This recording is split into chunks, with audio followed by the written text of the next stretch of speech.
사랑하는 성도 여러분, 주님의 은혜 가운데 평안하셨습니까? 바이블 스터디 유튜브 동영상을 통하여 여러분들과 함께 하나님의 말씀을 나눌 수 있는 소중한 은혜와 특권을 주신 하나님께 감사를 드립니다.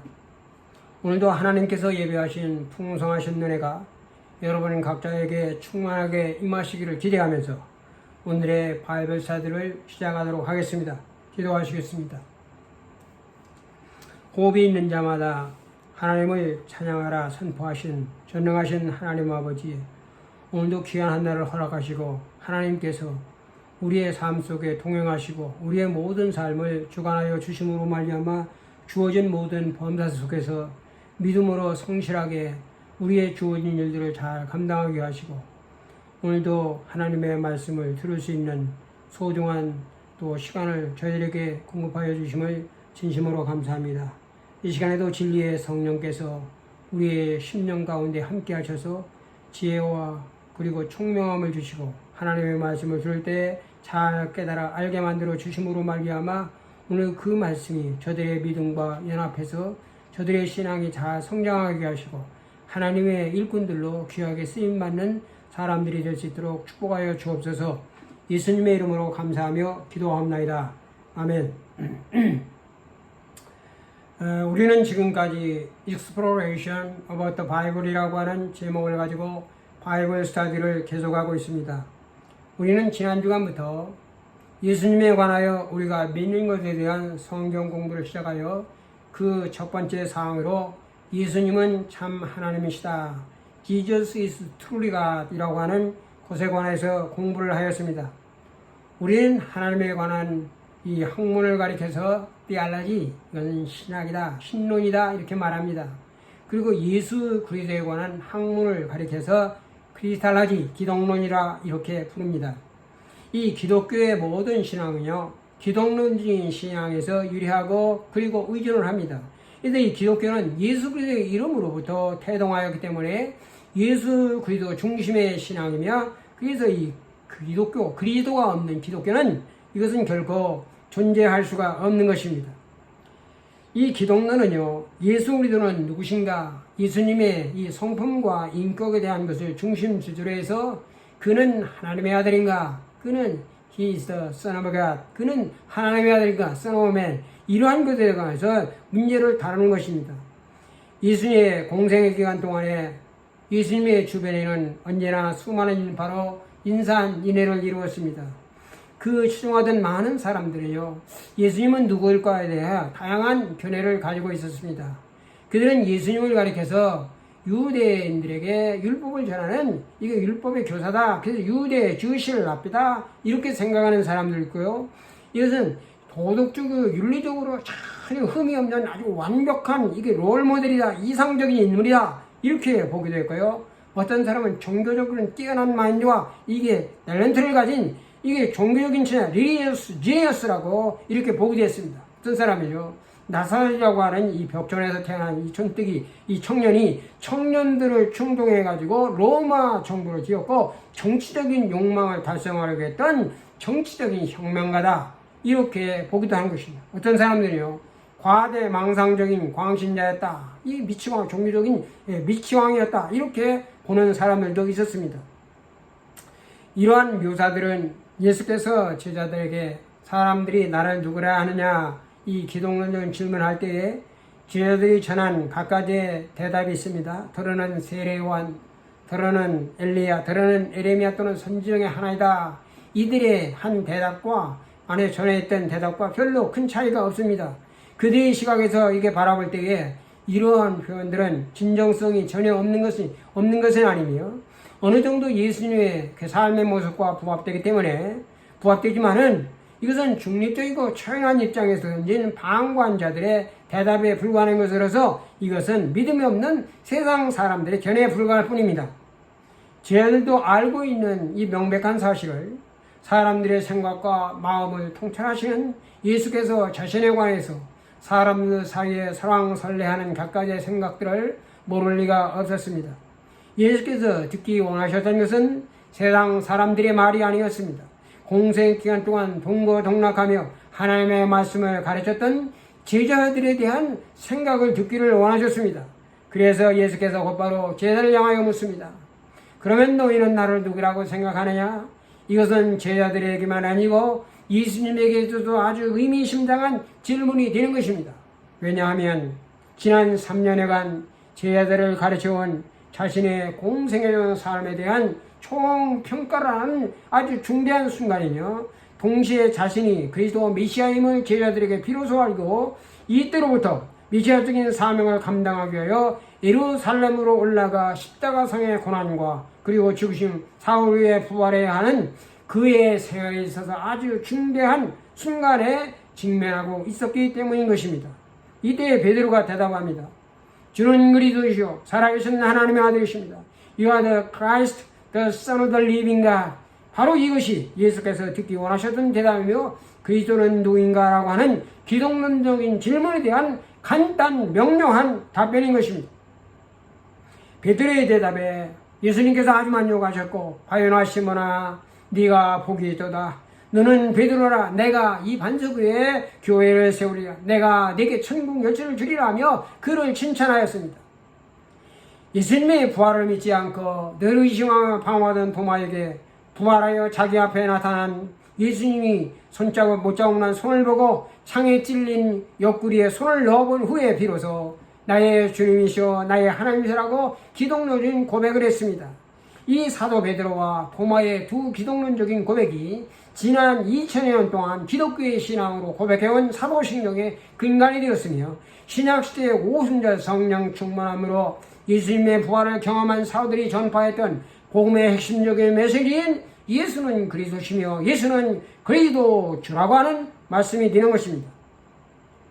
우리는 사복음서를 통해서 특별히 요한복음에 기록된 많은 말씀과 증거들을 공부하면서 예수님에 관련된 명칭들, 예수님에 관한 예언들, 그의 지상 사역에서 보여준 신적인 속성과 신적인 능력들을 통하여 예수 그리스도는 참 하나님이시다 라고 하는 사실을 우리가 배웠습니다. 공관복음의 저자인 마태와 마가 그리고 누가는요, 예수께서 십자가에 못 박고 운명의 수를 목격하던 자들과 바다 위로 걸어오시는 예수님을 본 사람들의 아주 생생한 증언을 통해서 예수 그리스도는 참 하나님이시다라고 하는 사실을 우리에게 확증하여 주었습니다. 우리는 예수 그리스도는 참 하나님이시며 참 사람이다. Jesus Christ is truly God and truly man. 예수 그리스도는 완전한 하나님이고 완전한 사람이시다. Jesus Christ is fully God and fully man. 이라고 하는 사실을 우리는 분명히 믿습니다. 여기서 말하는 truly 또는 fully라고 하는 이 말은요, 결핍이나 부족함이 전혀 없는 아주 완벽하고 충만한 상태를 말하는 것입니다. 50%의 하나님, 50%의 인간, 반신, 반인인 이러한 이가 예수님이 아니라 100%의 하나님이요 100%의 인간을 의미하는 것입니다. 하나님의 완전하신 속성과 성품을 가진 완전한 하나님이시며, 인간과 완전히 동일한 성정과 성품을 가진 완전한 인간을 의미하는 것입니다. 예수님은 인성과 신성을 가지신 참 사람이여 참 하나님이십니다. 이 참된 인성과 참된 본성이라고 하는 두 본성이 한 인격 안에서 혼합되거나 혼돈되거나 분열되거나 또는 분리되지 아니하고 하나로 결합되어 있습니다. 예수께서는 인류의 모든 죄를 짊어지시기 위해서 세상에 오신 완전하신 인성을 가진 참 인간이시며, 동시에 하나님의 진노를 감당하시기 위해서 완전한 신성을 지신 참 하나님이십니다. 인류를 구원하기 위해서 그리스도의 지상생애 가운데 담겨진 하나님의 섭리와 경륜은 정말 놀랍고 신비스러운 하나님의 은혜이며 사랑이며 축복인 것입니다. 이제 오늘의 주제인 예수 그리스도는 참 사람이시다 라고 하는 말씀을 공부하도록 하겠습니다. 신약 성경은요, 예수 그리스도는 참 하나님이시며 참 사람이시다 라고 하는 사실을 계속적으로 증거해주고 있습니다. 여기서 말하는 예수 그리스도는 참 하나님이시다 라고 하는 것은요, 그가 세상에서 우리와 동일한 인간으로 살았지만 완전하신 하나님의 본성과 완전하신 성품, 하나님과 똑같은 신적인 속성과 신적인 능력을 가진 완전하신 하나님이셨음을 믿는 것입니다. 그리고 예수 그리스도는 참 사람이시다 라고 하는 것은요, 그는 완전하신 하나님이었지만 우리와 똑같은 성정과 성품을 가진 인간이 되어 인간의 역사와 문화 속에서 인간이 경험하는 모든 희노애락을 똑같이 공감하며 살았던 완전한 인간이었다 하는 것을 믿는 것입니다. 이 둘 가운데 어느 하나를 부정하면 이것이 바로 이단이며 이게 이단적인 신앙이 되는 것입니다. 안타깝게도요, 기독교 역사상에 예수님이 하나님 되심, 즉 하나님이 그는 하나님이 아니다 라고 하여 신성을 부정하는 이단들이 있었음을 보게 됩니다. 그 대표적인 사람이 삼위일체 이단 사상이었던 종성론을 주장한 아리수라고 하는 사람입니다. 그는 예수 그리스도를 하나님이 창조하신 모든 피조물 가운데 가장 최초의 창조된 피조물이라고 주장함으로 말미암아 예수님을 하나님과 동등됨으로 인정하지 않고 하나님보다 열등한 피조물로 보아 예수님의 참 하나님이심을 부정한 최초의 이단이었습니다. 그는 주 325년에 에베소 공회에서 아타나시우스에 의해서 이단으로 정죄되어 파문당합니다. 오늘날 여호와의 증인들은요, 이 아리수보와 동일한 주장을 합니다. 삼위일체의 교를 공식적으로 부정하고 성자 하나님과 성부 하나님이 동일한 속성과 성품을 가진 독립된 인격체가 아니다, 이렇게 주장해서 그들은 신성을 부정하는 것입니다. 다른 이단으로요, 예수 그리스도의 신성을 부정하는 양태론자들이 있었습니다. 그들에 의하면 하나님은 한 분이시기 때문에 예수 그리스도는 하나님이 아니라고, 다만 예수 그리스도는 착한 인간, 특별한 사람으로 보고 이는 보통 인간이었는데 세례 받을 때에 하나님께서 양자로 선택하시고 신적인 능력을 부어주어서 하나님의 능력이 그 안에 머물러 그리스도로 승격되었다가 부활 후에 그는 하나님과 거의 비슷한 경지에 이르러 예배의 대상이 되었다, 이렇게 그들은 주장을 합니다. 그 중에 대표적인 사람이 이단자 사벨리우스라고 하는 사람이 있습니다. 그는 하나님은 한 분이시지만 역사가 진행됨에 따라 혹은 계시가 발전함에 따라 하나님 형태와 그리고 모양을 달리하여 인간의 역사 속에서 나타나셨다라고 이렇게 주장을 합니다. 말하자면 구약 시대는 율법을 주시는 성부 하나님으로, 그리고 복음 시대는 성육체하는 성자 하나님으로, 그리고 신약 시대는 성령 하나님의 모습으로 나타나셨다고 주장을 하는 것입니다.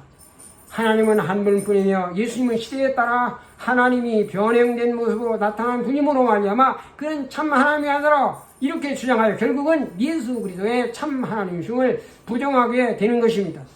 오늘날 레마 선교회는요, 동일한 한 사람이 맞는 직분과 역할에 따라서 가정에서는 아버지가 되기도 하고 학교에서는 교사가 되고 교회에서는 집사가 되는 것처럼 하나님과 예수님과 성령님의 삼위일체 관계를 사벨리우스의 양태론적 가르침을 쫓는 이단으로 이게 예수님의 신적인 성품과 능력, 그리고 하나님의 참 예수 그리스도의 참 하나님 되심을 부정하는 이단이 되는 것입니다. 한편 예수 그리스도는 참 인간이시다, 즉 예수님의 참 사람 되심을 인성을 부정하는 이단들이 있었습니다. 그 대표적인 것이 초대교회와 그리고 그리스도인들의 신앙에 심각한 악영향을 끼쳤던 영지주의자들입니다. 여러분, 이들은 유대교와 그리고 동방의 신비종교, 점성술, 그리고 그리스와 이태 다양한 종교와 철학이 혼합된 이러한 종교인 것입니다. 이게 이 기독교 신앙과 관련된 영지주의는 세 가지의 특징을 가지고 있습니다. 첫째는 인간의 영은 선한 것으로, 그리고 육체는 부정한 것으로 아주 육체를 죄악시했다고 하는 거예요. 둘째는 개인적인 깨달음, 영지, 이게 스페셜 위즈덤, 이것으로 구원을 받는다, 이렇게 주죠. 우리는 예수님의 말씀을 통해서 믿음으로 구원받는다. 이들은 그들이 기도를 통해서 뭐냐, 특별한 지혜, 스페셜, 이게 위즈덤을 깨달아야 그들은 구원을 받는다고 주장을 해요. 셋째는 극단적인 이언론으로 눈에 보이는 물질은 악한 것으로, 눈에 보이지 않는 것은 영으로, 영만이 보이지 않는 영만이 선한 것으로 그들은 그렇게 생각을 했습니다. 결국 영지주의자들은요, 예수 그리스도의 신성은 인정하잖아 인성은 부정하여 사람이 육체로 세상에 오신 성육신을 부정하였고 부활 또한 부정하여 초대교회의 기독론적 신앙을 약화시켰습니다. 예수 그리스도의 인간 되심, 즉 성육신을 부정하는 유명한 이단 사상이 있었어요. 이것이 영지주의의 뿌리를 둔 이 가연설 도케티즘이라고 하는 것입니다. 이 사상에 의하면 예수는 하나님이시기에 인간으로서의 몸은 환상일 뿐이며 예수는 사람의 살을 쓰고 왔으므로 사람이 아니다라고 하는 것입니다. 예수 그리스도가 세상에 계실 때 갔던 육체는 진짜 육체가 아니고 육체처럼 보였다고 주장을 하면서 그들은 그리스도가 십자가에서 고난받은 것은 환상뿐이며 십자가에서 고난받을 때 육체를 떠났다고 이렇게 주장을 합니다. 그래서 십자가에서 하나님의 아들 그리스도가 죽은 것이 아니라 인간 예수가 죽었다 이렇게 그들이 주장을 합니다. 결국 이것은요 그리스도의 신성을 지나치게 강조해서 요한복음에서 말씀하시는 말씀이 육신했다고 하는 이 성육신의 신앙을 반대하여 그는 실제로 물질적인 몸과 육체를 갖지 않았고 인간의 환영만을 가져 그가 행한 모든 인간적인 일은 환상이었다 이렇게 보는 것입니다. 이것은요 복음서와 서신의 저자들 그리고 물론 기독교의 이 교부들 그리고 신학자들에게 이러한 주장이 정제되었습니다. 이게 마태복음과 누가복음에서는요 예수님의 탄생을 명확하게 기록하고 있잖아요. 왜 요한일서 4장 1절에서 3절에서 이렇게 말합니다. 사랑하는 자들아 우리가 영을 다 믿지 말고 오직 영들이 하나님께 속하였나 너희가 시험해봐라. 많은 거짓 선지자들이 세상에 나왔음이니라. 하나님의 영은 이것으로 알지니 곧 예수 그리스도께서 육체로 오신 것을 시인하는 영마다 하나님께 속한 것이요 육체를 시인하지 않은 영마다 하나님께 속한 것이 아니니 이것이 바로 저 그리스도의 영이라고 아주 단지로 하였습니다. 이것은 사도 요한이 복음을 전할 당시에 영지주의와 가연적 이단 사상이 벌써 광범위하게 펴져 있음을 우리가 짐작해 하는 것입니다. 기독론을 둘러싼 이러한 논쟁들은요 AD 325년에 니케아 공회를 통해서 이단자 아리우스가 정제되고 파문을 하여 성부 하나님과 성자 예수 그리스도가 동일한 본질과 영광과 권능을 가진 독립된 인격체 하나님으로서 인정이 되었고 AD 381년에 콘스탄티노플 공회를 통해서 만들어진 니케아 콘스탄티노플 신조를 거쳐서 AD 451년에 칼케돈 공회에서 비로소 예수 그리스도는 완전한 인성과 완전한 신성을 가진 완전한 인간이요 완전한 하나님이며 신성과 인성은 서로 섞이지 않고 변하지 않고 분리되지 않고 떨어지지 않는다고 교회적으로 확정함으로써 이 문제가 일단락되었으나 다른 유사한 형태로 지금까지 전속되어 왔고 앞으로도 주님이 오실 때까지 계속 지속될 영속적인 문제가 되기 때문에 이에 대한 각별한 주의가 있어야만 하는 것입니다. 이제 우리 함께 요한복음 1장 14절의 말씀과 빌립보서 2장 5절부터 8절의 말씀을 보도록 하겠습니다. 이 말씀을 제가 봉독해 드리겠습니다. 말씀이 육신이 되어 우리 가운데 거하심에 우리가 그의 영광을 보니 아버지의 독생자의 영광이요 은혜와 진리가 충만하더라. 빌립보서 2장 5절부터 8절입니다. 너희는 이 마음을 품으라. 곧 그리스도 예수의 마음이 그는 하나님의 본체시나 하나님과 동등됨을 취할 것으로 여기지 아니하시고 오히려 자기를 비워 종의 형체를 가지사 사람들과 같이 되었고 사람의 모양으로 나타나사 자기를 낮추시고 죽기까지 복종하였으니 곧 십자가에 죽으심이라. 아멘. 성경에는 예수 그리스도는 참 하나님이시다라고 하는 사실을 참 사람이시다라고 하는 사실을 아주 대대한 많은 증거들을 가지고 있습니다. 그 첫 번째 명확한 증거가 오늘 요한복음 1장 14절과 빌립보서 2장 5절에 있는 2장 5절부터 8절에 있는 말씀인 것입니다. 이 두 사도 요한과 바울의 말씀은요 예수 그리스도는 참 사람이시다라고 하는 사실을 언급하는 유명한 인카네이션 성육신에 관한 말씀으로 말씀이신 예수 그리스도께서 육신의 몸을 입으시고 참 사람으로 세상에 오신 것을 의미하는 것입니다. 히브리서 2장 14절에 보면 이렇게 말씀합니다. 자네들은 혈육에 함께 속하였음에 그도 또한 같은 모양으로 혈과 육을 함께 지니심은 죽음을 통하여 죽음의 세력을 잡은 자 곧 마귀를 멸하시며 라고 그가 성육신하신 이유와 목적을 말씀하고 있습니다. 이 성육신에 관한 말씀들은요 하나님이신 그가 참 사람이 되어 인간의 역사 속으로 들어오셔서 인간의 문화 속에서 인간과 함께 살다가 인간과 함께 죽으신 진정한 히스토리컬 역사적인 예수였음을 증거하여주는 아주 중요한 말씀이 됩니다. 하나님의 아들이신 예수 그리스도께서 어떻게 인간이 되었을까?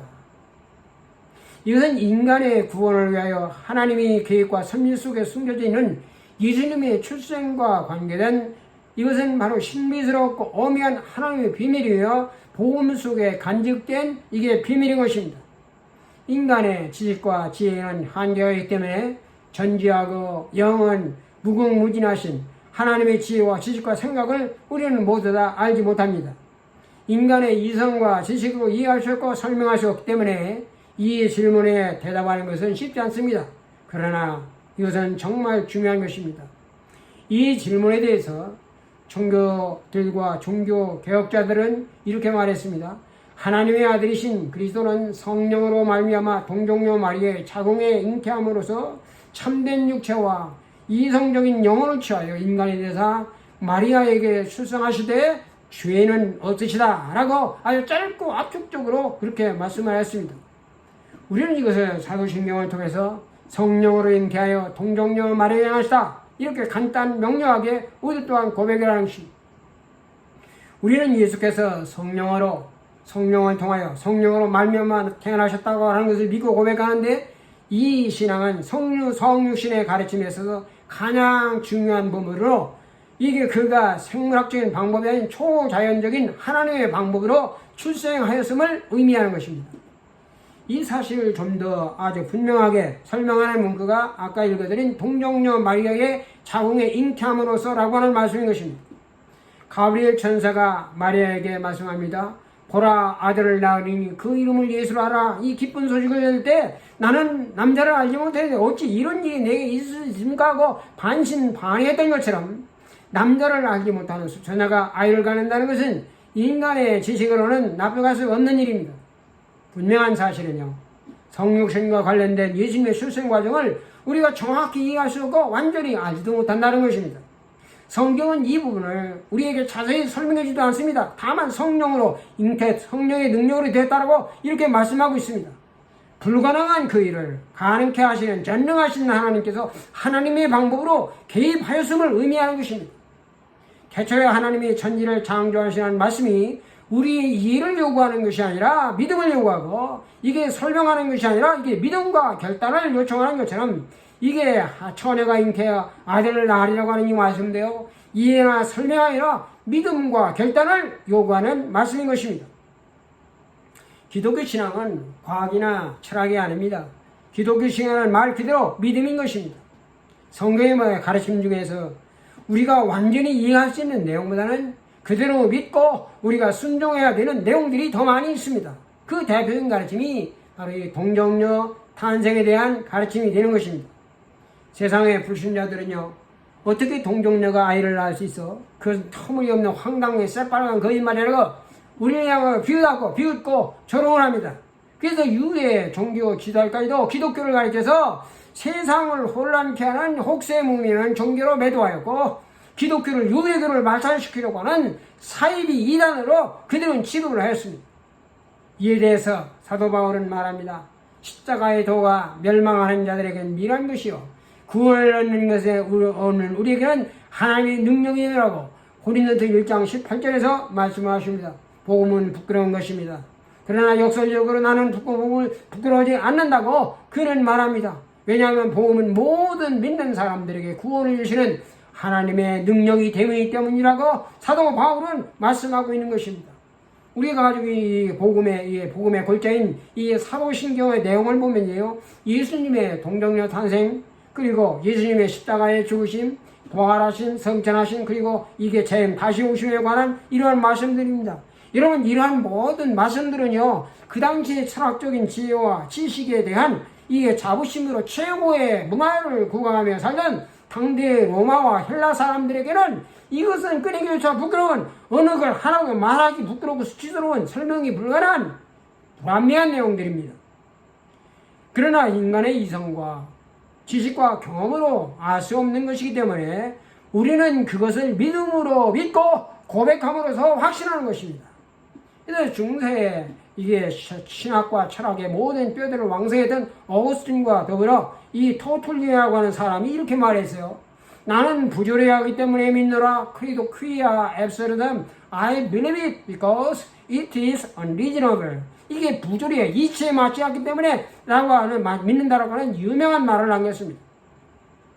복음의 내용들은요, 이치와 논리가 맞지 않습니다.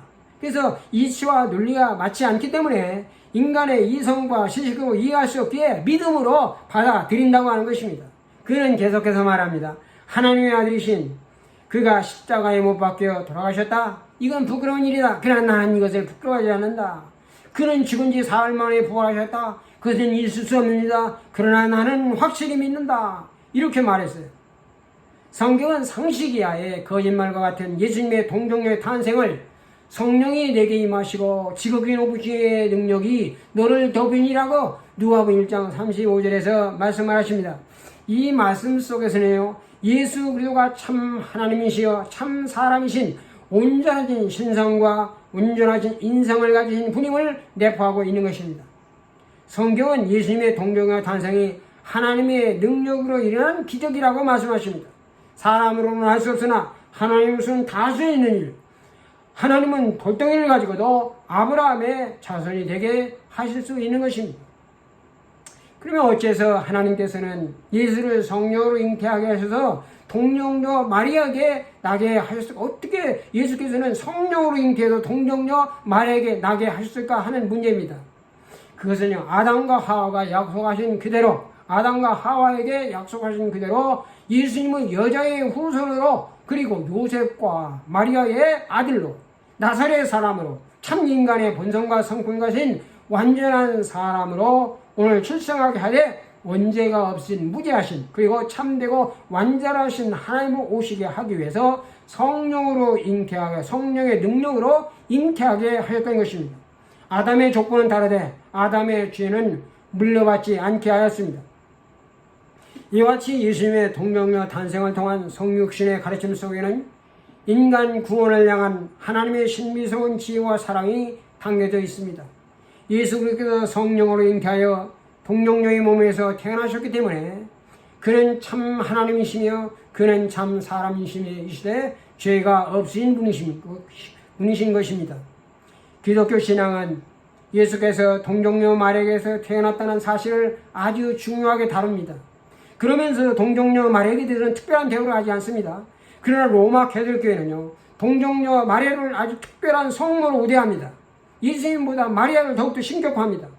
로마 개들교회는 성경이 전혀 가르치지 않은 마리아에 대한 거짓 교리도 그들은 가르치고 있습니다.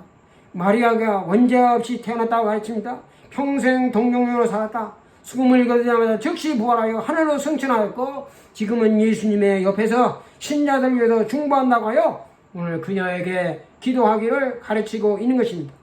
그러나 성경 어느 곳에서 마리아를 신격화하고 그녀가 중보자라든가 오늘 마리아에게 기도하기를 가르치고 있지 않습니다. 성경은 그녀가 예수님을 낳은 후에 여러 자녀를 낳으면서 평범한 여인으로 살았음을 요한복음 7장 5절에서 증거하고 있습니다.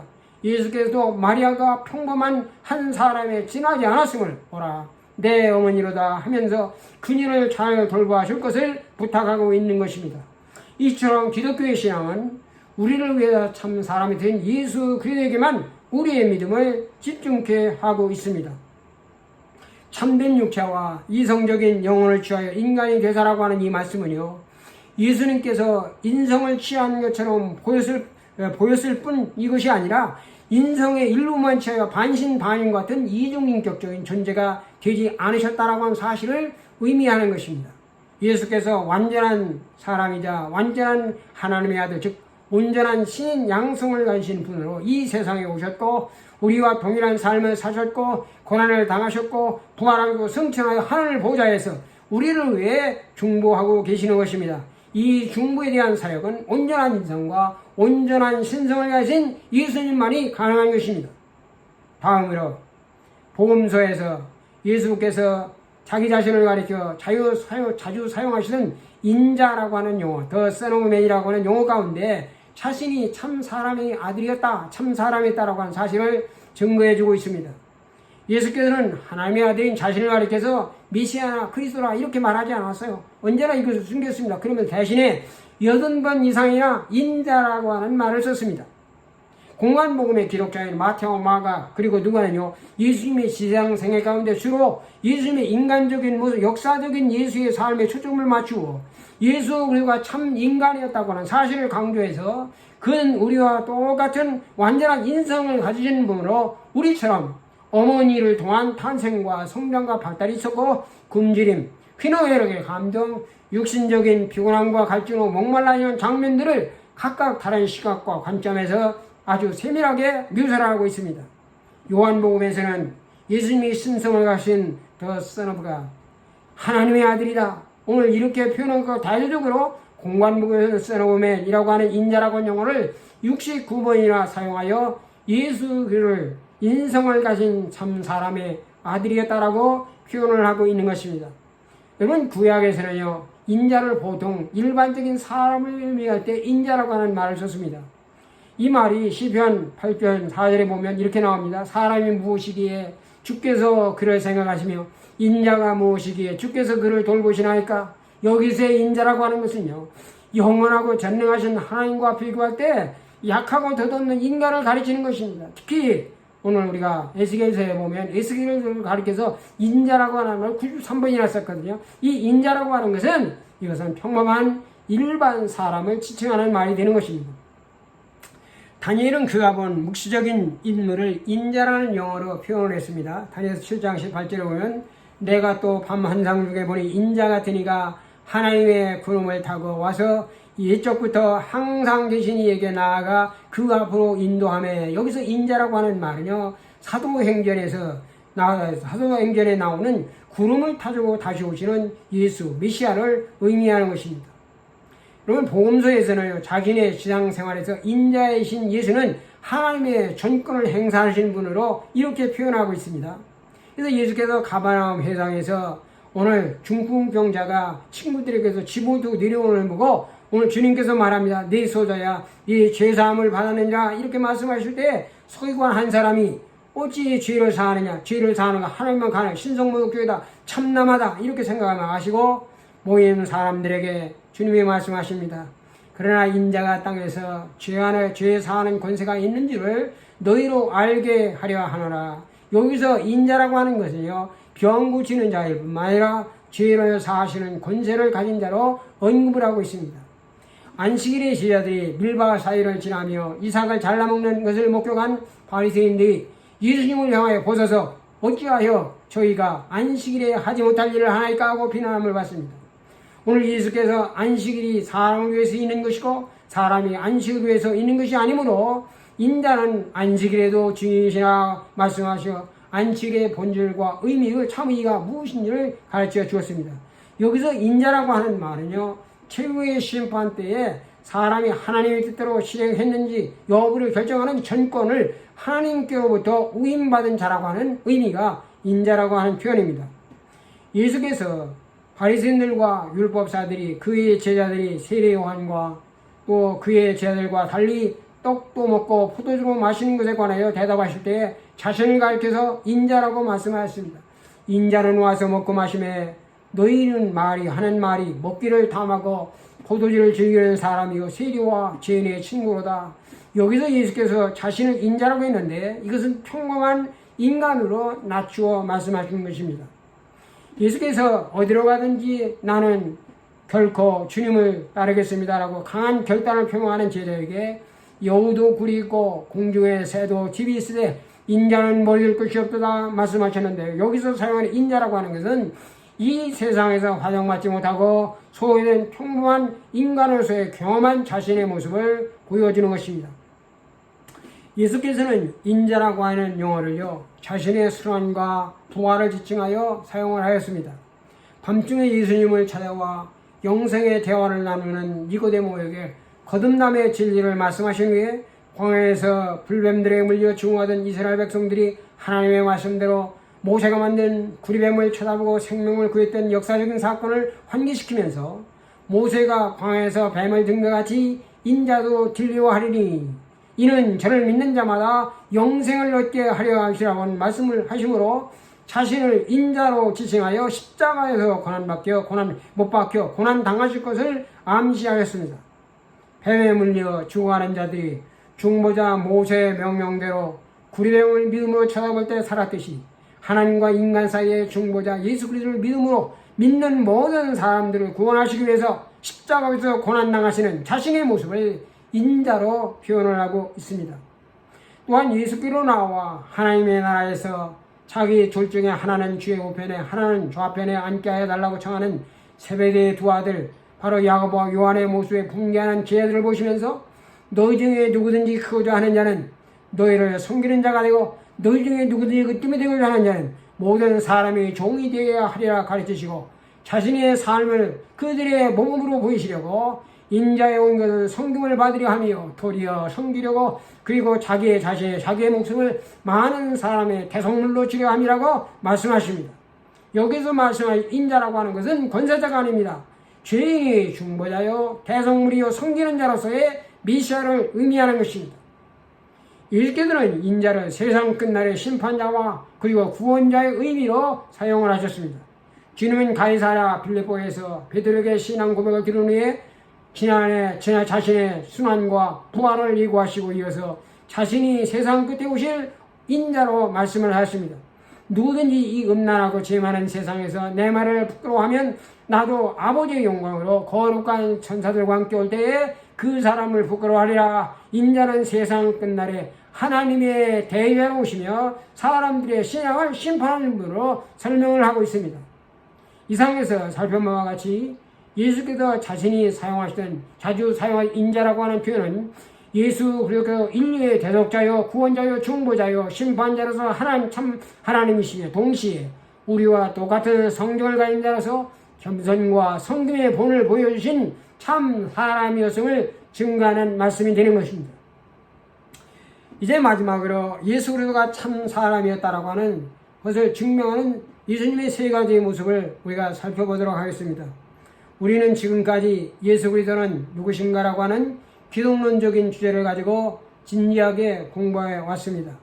오늘 첫 번째 본문인 요한복음 1장 14절의 말씀은요, 말씀이 육신이 되어 우리 가운데 거하시며라고 하였고, 두 번째 본문인 빌립보서 2장 6절부터 8절의 말씀은 그는 근본 하나님과 본체시나 오늘 사람의 모양으로 이 세상에 나타났다고 말씀을 하고 있습니다. 이것은 말씀이신 예수님이 육신의 몸을 입으시고 이 세상에 오신 분임을 말씀하는 것으로 이것을 우리는 성육신이야 인카네이션이라고 부르는 것입니다. 이 성육신에 대한 가르침은 예수 그리스도가 참 하나님이시며 참 사람을 증거하는 것으로서 예수님 안에 하나님의 본질적인 모습과 본질적인 신성과 사람의 본질적인 인성이 함께 공존하고 있음을 의미하는 것입니다. 예수님의 신성은요, 그가 공생애 동안 행하신 많은 기적과 표적들을 통해서 우리가 잘 알 수 있습니다. 그가 가나안의 혼인잔치에서 물이 변하여 포도주가 되는 첫 표적에 이어 물고기 2마리와 보리떡 5덩어리로 5,000명을 먹이신 오병이의 기적을 보이시고 성난 바다 위를 걸으시고 말씀으로 병든 자를 고치시고 심지어 죽은 자를 살리셨습니다. 이런 모든 일들은 전능하신 하나님만이 행할 수 있는 능력, 즉 신성을 의미하는 것입니다. 반면에 하나님의 아들이신 예수께서는 하나님에게는 전혀 없고 사람들에게만 있는 인성을 소유하신 참 사람이셨습니다. 따라서 예수님도 인간과 마찬가지로 감정과 정서와 성정이 있고 인간의 한계와 연약함을 소유하고 있었습니다. 예수님의 인성을 통해 인성에 피할 수 없는 현실을 보게 되는 것입니다. 하나님의 말씀을 통해서 볼 때 그가 가지셨던 세 가지의 인성을 통해서 예수 그리스도가 참 인간이었다고 하는 사실을 우리는 확실히 알 수가 있습니다. 그 첫 번째는요, 예수께서 받으신 유혹이 있습니다. 예수님도 유혹을 받았다는 것입니다. 인간은 아무리 완전한 자라도 육체적인 한계로 인해서 연약함을 다 가지고 있습니다. 그래서 인간은 수많은 유혹에서 자유로울 수 없고 시험에 들고 우리는 죄를 범합니다. 하나님의 거룩한 형상을 따라 완벽하게 창조한 아담과 하와까지도 마귀의 유혹을 이기지 못하고 범죄하여 모든 사람을 사망에 이르게 하였습니다. 오직 하나님만을 경외하며 하나님의 명령을 따라 규례와 윤례와 법도를 따라 정직과 성실과 공의로운 삶을 삶으로 말미암아 하나님께서 내 마음에 합한 자라고 인정했던 다윗조차도 육체의 연약함으로 인해 끓어오르는 성적인 유혹을 억제하지 못하여 우리의 안에 바세바를 간통함으로 말미암아 그의 생애에 지을 수 없는 요청을 남겼고 그로 인하여 그의 가정사에 끔찍한 비극적인 사건들을 겪어야만 했습니다. 예수님도 40일 동안 금식 기도를 마치고 마귀의 유혹으로 시험을 받았습니다. 하나님은 결코 마귀로부터 어떠한 유혹도 받지 않습니다. 그러나 예수님이 유혹을 받았다는 사실은요, 그가 우리와 똑같은 인간이었음을 성경이 증명하는 것입니다. 그는 마귀로부터 세 종류의 유혹을 받았습니다. 첫 번째가 먹는 시험이었습니다. 마귀는 항상 인간의 약점을 통해서 유혹을 합니다. 예수님은 40일 동안 금식하였기 때문에 아주 배고픈 상태에 그가 있었습니다. 의식주에 대한 이 문제는요, 인간의 가장 본능적인 유혹입니다. 그게 먹는 문제는 가장 본능적인 유혹 중에 유혹인 것입니다. 마귀는 그것을 잘 알고 있고 그것을 악용하여 먹는 문제를 가지고 유혹을 했습니다. 네가 만일 하나님의 아들이라면 명하여 이 돌들로 떡대기가 되게 하라. 마귀는 예수님이 하나님의 아들이심을 아셨고 그의 전능하신 능력을 시험코자 돌을 가지고 떡을 만들려고 요구했던 것입니다. 이것은 인간으로는 불가능한 일이기에 하나님만이 하실 수 있는 일입니다. 참 인간이신 주님은 참 하나님도 되시기에 돌덩이를 떡으로 만들 수 있었고 심지어 돌을 가지고 사람이 되게 하실 수 있었습니다. 그러나 주님은 허락하지 않았고 하나님의 말씀으로 유혹을 물리치셨습니다. 사람이 떡으로만 사는 것이 아니요 하나님의 입에서 나오는 모든 말씀으로 더불어 살 것이라. 이것은 여러분 떡이 이게 필요 없다는 말이에요. 과소평가하는 말이에요. 먹는 거 중요하다는 얘기예요. 이거 그러나 우리에게 필수한 것이면 그것만으로 안 되고 우리 인간은 영혼이 있기 때문에 하나님의 입에서 나오는 말씀을 먹어야 산다. 이런 의미로 주님이 말씀하기 위해서 마귀는 언제나 물질적인 것으로 성도를 유혹하고 시험을 하는 것입니다. 두 번째는 정신적이며 명에 대한 유혹이 있어요.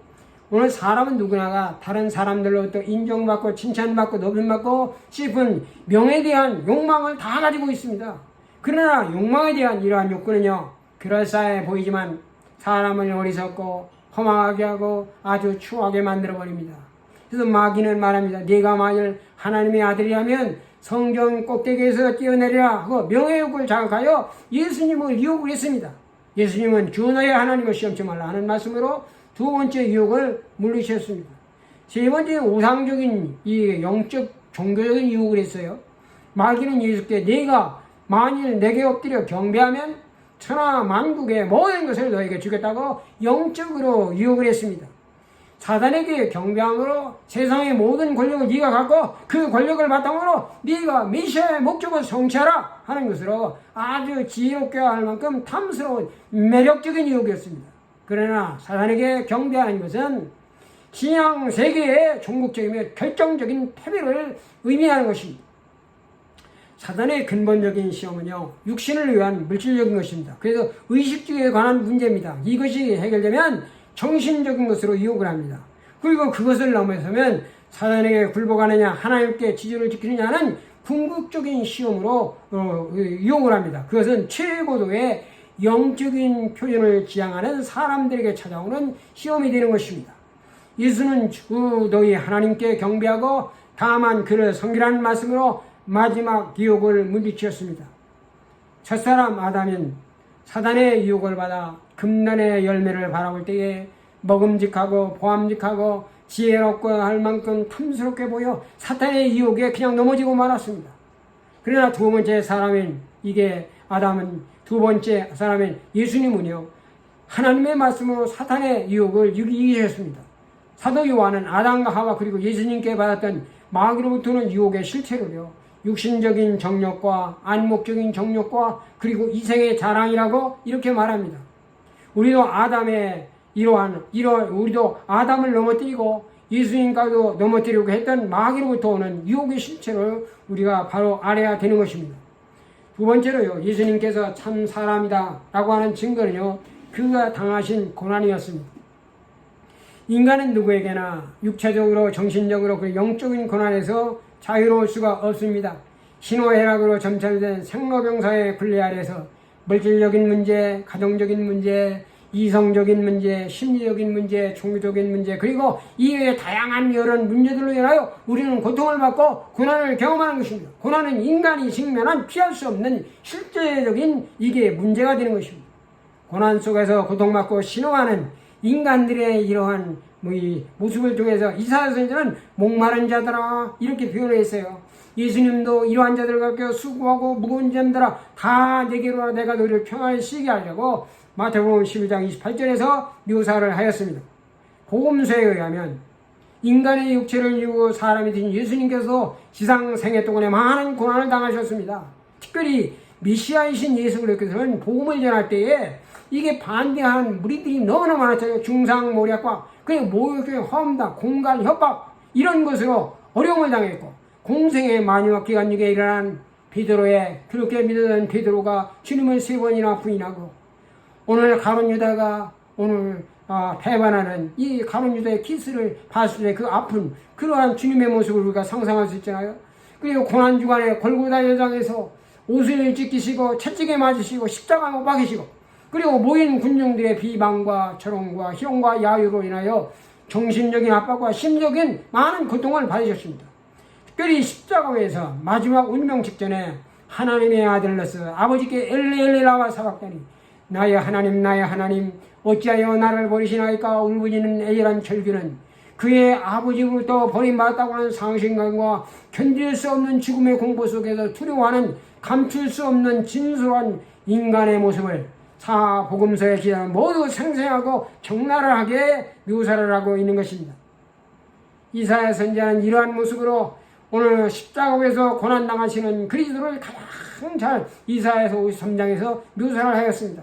하나님의 아들이신 예수께서 고난당하심은 그가 우리와 동일한 성정을 가진 참된 사람이었음을 확증하는 것입니다. 이제 마지막으로 예수께서 참 사람이시다 하는 증거가 그가 당하신 죽음을 통해서 우리가 알 수 있는 것입니다. 사람은 누구나 죽음을 피할 수가 없습니다. 사람이 영원히 살 수 없고 죽어야 된다고 하는 것은 냉엄한 현실인 것입니다. 사람이 한 번 죽는 것은 사람에게 정하신 것이요 그 후에는 심판이 있으리라 히브리서 9장 27절에 말씀합니다. 이러한 사망의 법칙은요 이 범죄한 인간을 향해 하나님께서 정해 놓으신 것이기 때문에 이 세상에 태어난 사람들은 어느 누구를 막론하고 예의할 수가 없는 것입니다. 너는 흙이니 흙으로 돌아갈 것이니라. 흙은 여전히 땅으로 돌아가고 그 하나님께서 주신 영은 그 주인 하나님께로 돌아가기를 너는 기억하라. 오늘 전서 12장 7절에서 말씀을 하십니다. 말씀이 육신이 되어 사람이 되신 예수님도 십자가 위에서 큰 소리로 아버지 내 영혼을 아버지의 손에 부탁하나이다 마지막 말을 남기고 운명을 하셨습니다. 그것은 그가 참 사람으로서 인간이 겪는 죽음의 실상을 경험하신 것을 의미하는 것입니다. 영생의 말씀이신 예수님은 죽지 않으실 수 있었습니다. 그러나 그가 죽지 아니하고 하나님께서 돌아가셨다면 참 하나님의 아들로서 인정받을 수 있었겠지만 인간의 구원을 위한 속죄제물과 희생 제물이 되시려고 성육신하여 이 세상에 오신 구원자여 중보자로서의 참 사람은 되지 못하였을 것입니다. 새가 죽을 때 마지막 울음소리는 구슬이고 사람이 죽을 때 남기는 말은 진실하다고 하는 말이 있습니다. 예수께서 남기신 아버지 내 영혼을 아버지의 손에 의탁하나이다 하라고 하는 이 말씀은요 참 사람의 아들로 죽음을 경험하는 인성과 참 하나님의 아들로 아버지께 자기의 영혼을 의장하는 신성을 가지신 분으로 성육신하신 예수 그리스도는 완전한 신성과 완전한 인성을 가진 참 하나님이며 참 사람이심을 명확하게 증거하는 것입니다. 우리의 영원한 속죄와 구원의 중보자이신 예수 그리스도는 육신의 옷을 입으시고 사람이 되어 인간의 역사와 문화 속에서 들어와 사람들과 함께 살다가 사람들과 함께 죽어 하나님께로 돌아가신 히스토리얼 지저스 역사적인 예수인 것입니다. 오늘도 성경 공부에 참석하신 모든 분들께 참 하나님이시며 참 사람이신 주님의 은혜와 평강이 함께 하시기를 축복합니다. May the grace and peace of the Lord, truly God and truly man, be with everyone who takes part in this Bible study in this Everlasting Gospel Church of the Nazarene. Thank you so much. See you next week.